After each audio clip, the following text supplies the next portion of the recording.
Jumpa lagi saudara-saudariku yang terkasih, kembali Anda bertemu dengan saya, Pastor Igo Walerubun MEC, dalam kisah para orang kudus setiap hari. Tanggal 20 Agustus kita memperingati dua orang kudus, yakni Santo Bernardus, Abbas dan pujangga gereja, dan Samuel, imam dan hakim Israel. Saya akan membacakan kisah dari masing-masing orang kudus kita ini. Yang pertama, Santo Bernardus, Abbas dan pujangga gereja. Bernardus dari Clairvaux, Lembah Hening, lahir pada tahun 1090 dekat Dijon, Prancis. Putra dari Tescelin Sorel dan Alet Montbard ini digelari pujangga gereja dan dikenal juga sebagai Bapak Gereja terakhir. Sepeninggal ibunya, Bernardus menjalani satu gaya hidup yang tidak beraturan selama beberapa tahun. Namun kemudian ia membarui cara hidupnya dan bersama beberapa orang temannya masuk biara pertapaan Sitox yang dipimpin oleh Santo Stefanus Harding. Keputusannya untuk memasuki hidup membiara ini ditentang keras oleh ayah dan kedua kakaknya. Meskipun demikian, Bernardus tetap teguh pada pendiriannya. Kepada ayah dan saudara-saudara dan iparnya, ia menjelaskan hasrat hatinya dengan segala alasan yang mendorong dia mengambil keputusan itu. Penjelasan ini berhasil meyakinkan ayah dan saudara-saudaranya dan beberapa orang temannya, hingga mereka pun ikut bersamanya memasuki biara pertapaan itu. Di bawah bimbingan Abbas Santo Stefanus, Bernardus mempelajari kitab suci dan giat menulis banyak buku. Kemahirannya dalam bahasa Latin sangat membantu dia dalam menerangkan dengan jitu makna sabda Allah bagi hidup manusia. Karena kepandaian dan kesalehan hidupnya, ia ditugaskan mendirikan sebuah biara pertapaan baru. Bersama 12 orang rekan sebiara, Bernardus berangkat ke sebuah lembah yang disebut Clairvaux. Di sana ia mendirikan pertapaan yang lazim disebut pertapaan Clairvaux. Di bawah kepemimpinannya, biara ini berkembang pesat dan sangat masyhur di seluruh Eropa. Ada sekitar 70 buah biara baru didirikan selama masa hidupnya. Di mana-mana di seluruh Eropa terdapat banyak biarawan asuhan Bernardus, sehingga Bernardus disebut juga sebagai pendiri kedua Ordo Cistercian setelah Santo Stefanus Harding sebagai pendiri pertama.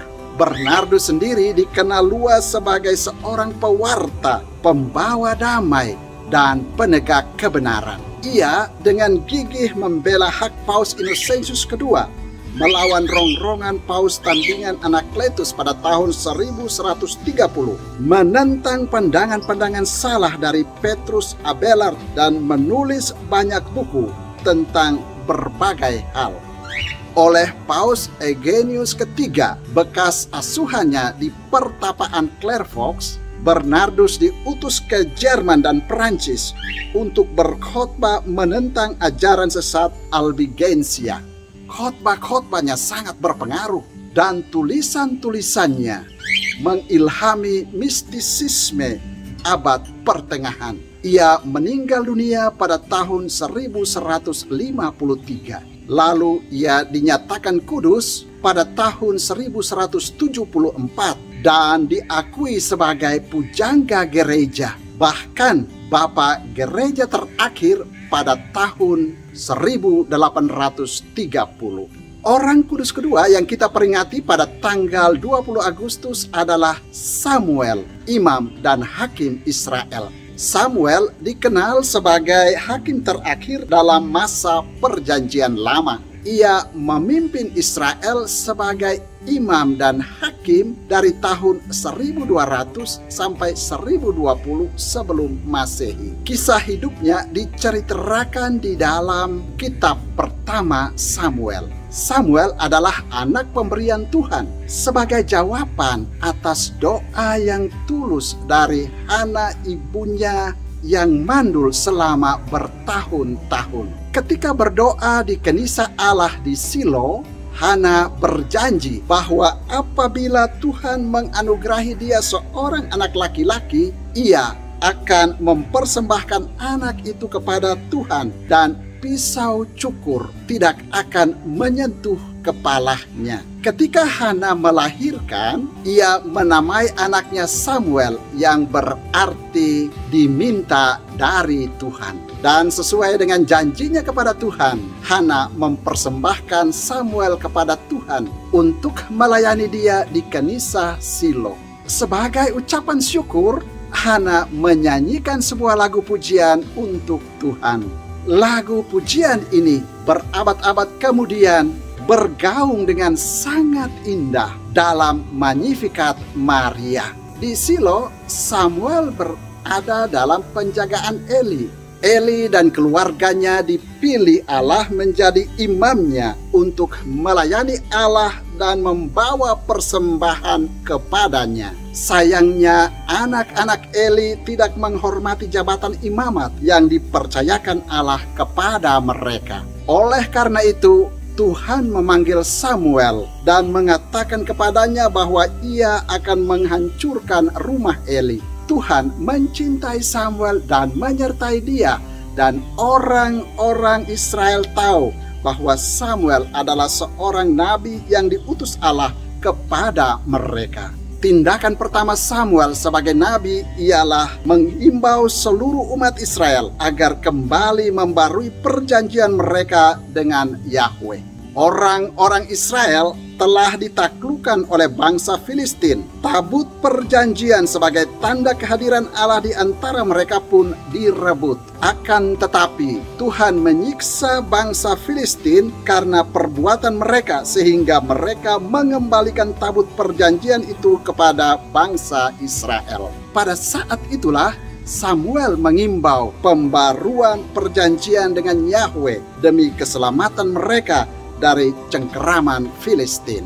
Pertentangan di antara umat tentang hal pembangunan sebuah kerajaan mencapai puncaknya pada masa Samuel. Setelah beberapa tahun memimpin Israel sebagai imam dan hakim, Samuel mengurapi anak-anaknya untuk menggantikan dia. Meskipun demikian, mereka tidak pantas menjadi hakim atas Israel. Oleh karena itu, orang Israel meminta agar Samuel mengurapi seorang raja bagi mereka. Permintaan ini ditentang oleh Samuel yang tetap menghormati Yahweh sebagai satu-satunya Raja Israel. Namun umat Israel bersikeras menuntut seorang raja agar mereka sama dengan bangsa-bangsa lain. Akhirnya Samuel mengurapi Saul sebagai Raja Israel pertama pada tahun 1020 sebelum Masehi, sambil memperingatkan umat sekali lagi agar